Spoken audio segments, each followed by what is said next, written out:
Hi, I'm Jeanette Roche. This is Bridge City News. Here's a look at some of the stories we have lined up for you tonight. 20 living Israeli hostages and hundreds of Palestinian prisoners walk free as part of a ceasefire pausing 2 years of war in Gaza. Plus, we speak with political columnist Brian Lilley about why PM Carney was on stage with Trump in Egypt for the signing of the Gaza peace plan when Canada had no involvement in putting the plan together.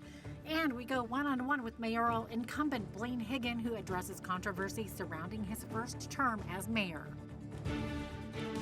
Your nation, your province, your southern Alberta. From the heart of Lethbridge, it's Bridge City News with Jeanette Roche. Thanks for joining us. It's been a day of celebration for families in the Middle East. All 20 living hostages held by Hamas and hundreds of Palestinian prisoners held by Israel walked free Monday as part of a ceasefire pausing 2 years of war that decimated the Gaza Strip and killed tens of thousands of Palestinians. Hamas also said Monday it will hand over the bodies of 4 of the 28 deceased captives, though it was not immediately clear when the rest would be released. Israel said it freed more than 1,900 Palestinian prisoners as part of the Gaza ceasefire deal. For 2 Israeli families, it's a day they've dreamt of, but also a day they knew that might not ever come.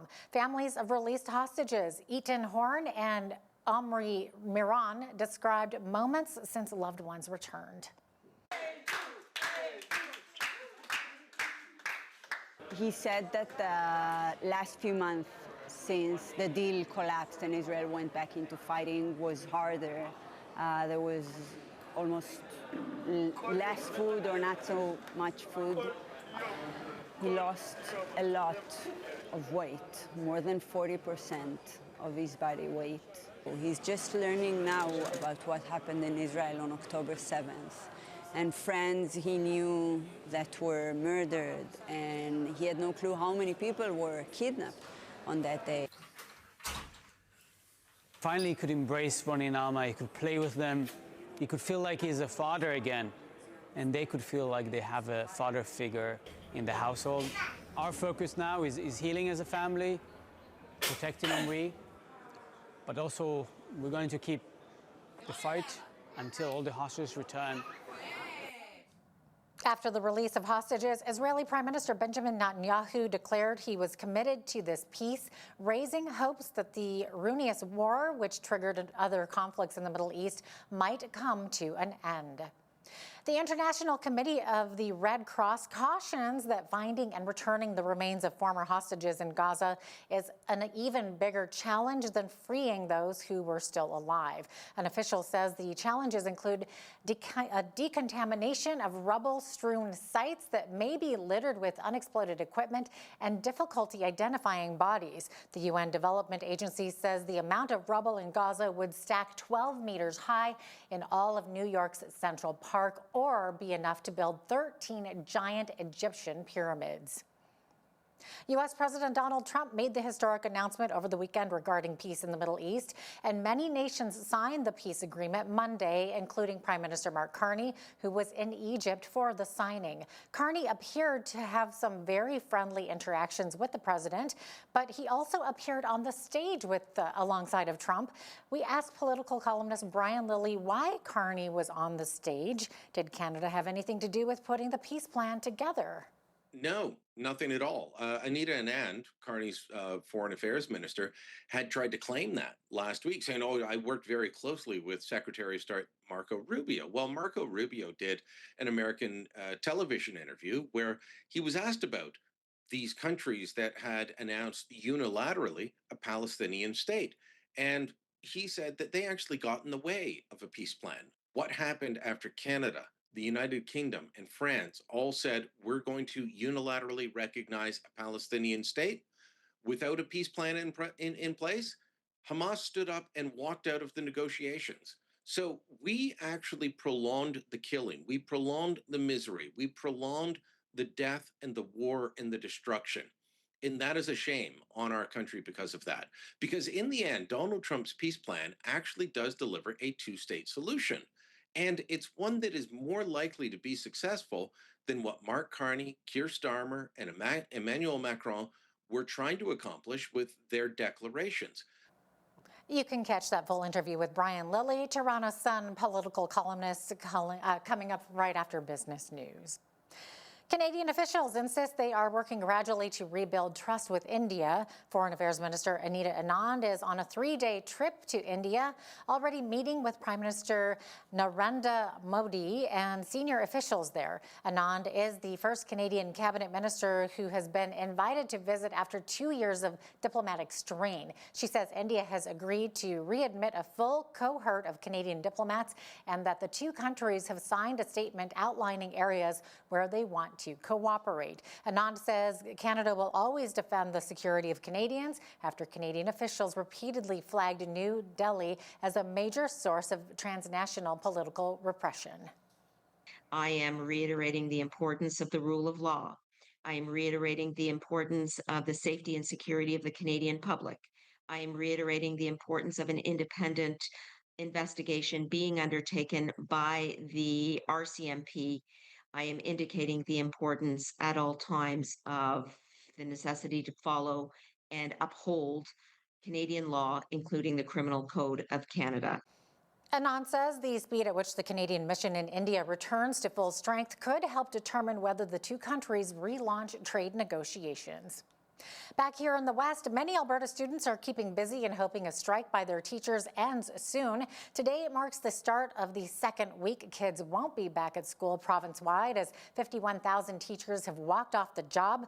Finance Minister Nate Horner confirmed last week the province received a new proposal from the Alberta Teachers Association, although neither side has shared details about it.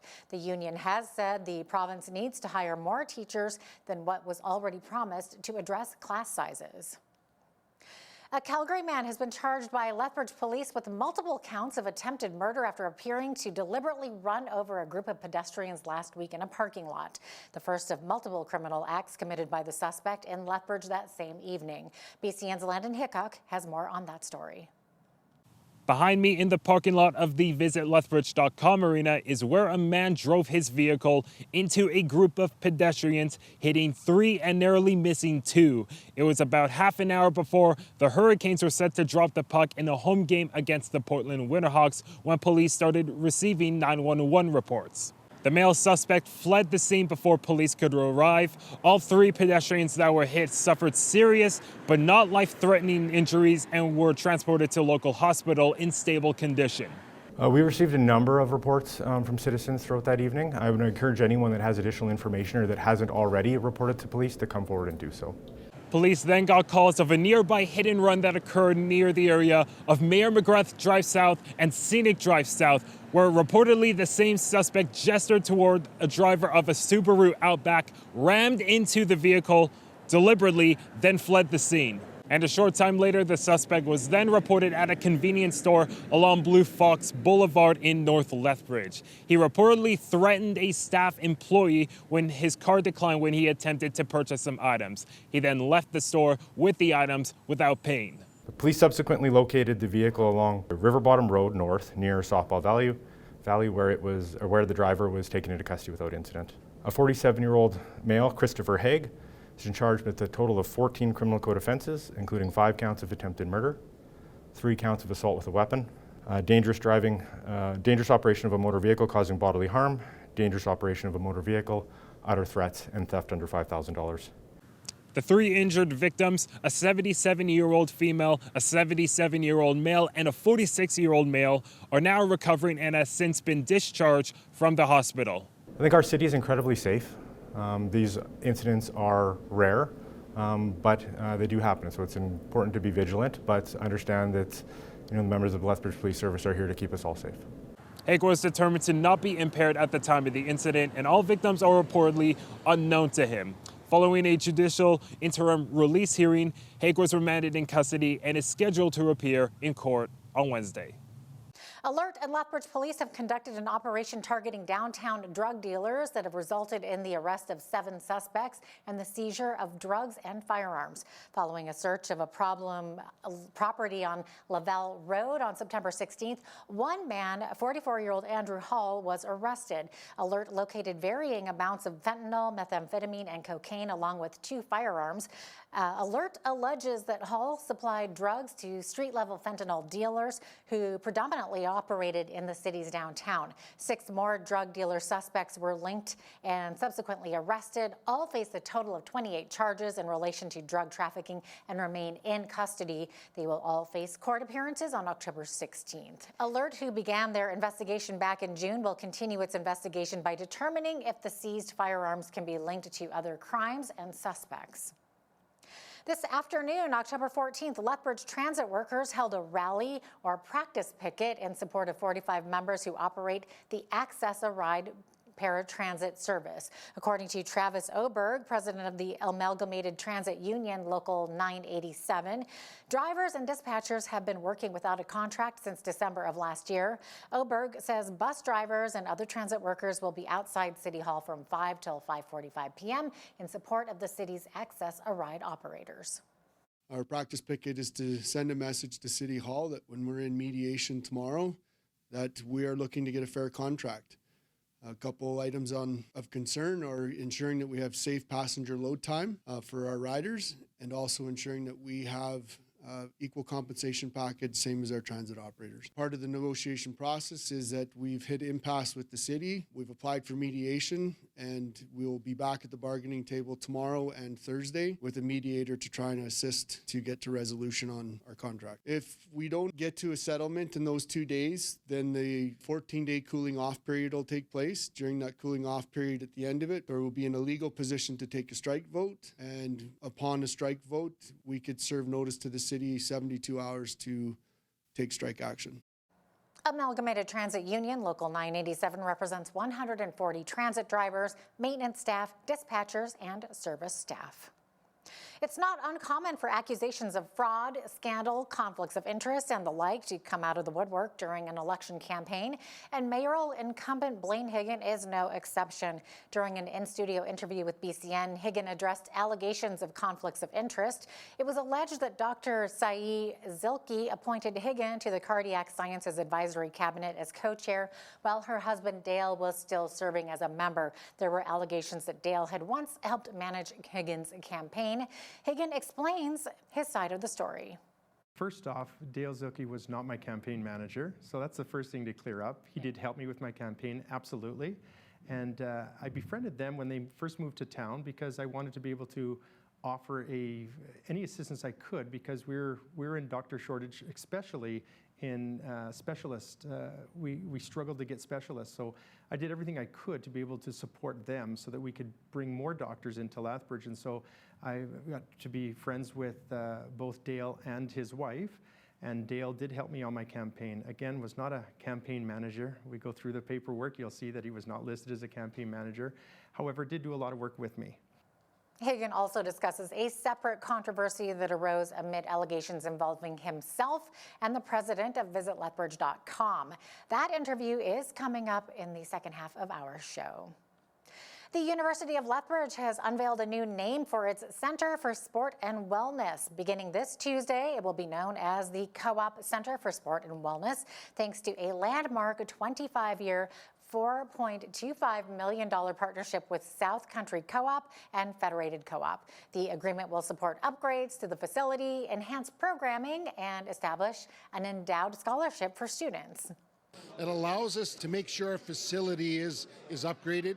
We currently have a little bit of a shortfall in our budgets for facility enhancement, so that'll help, as well as it'll help mainly to the first couple of years will be with a scholarship endowment, which is going to be significant for decades and decades to come, and that's partnered obviously with the Board of Governors matching that. So the impact is overall very wide and very long and very deep. All of the money will stay within the Department of Athletics and Recreation Services. So we do have an earmark for scholarships, equipment, some program enhancement, as well as some paid out scholarships in the short period. Enriching lives and communities. And with the partnership that we've just developed and entrenched into what we're doing here in Lethbridge, really brings our purpose to life as we are really focusing on the next generation of, for us, talent, and also next generation of co-op members for South Country Co-op. This is definitely the longest sponsorship that we've had and also the largest. And once again, I want to thank our partner, Federated Co-op, who's also a cooperative, helping us celebrate Co-op Week and making this all come to success today. Opened in 2007, the center welcomes over 500,000 visitors annually and serves as a hub for sport, wellness, and community events in southern Alberta. And speaking of southern Alberta, we experienced much cooler weather the past few days, having come out of a chilly Thanksgiving weekend, but we've got more teen temps on the way. I will be right back with your 7-day forecast.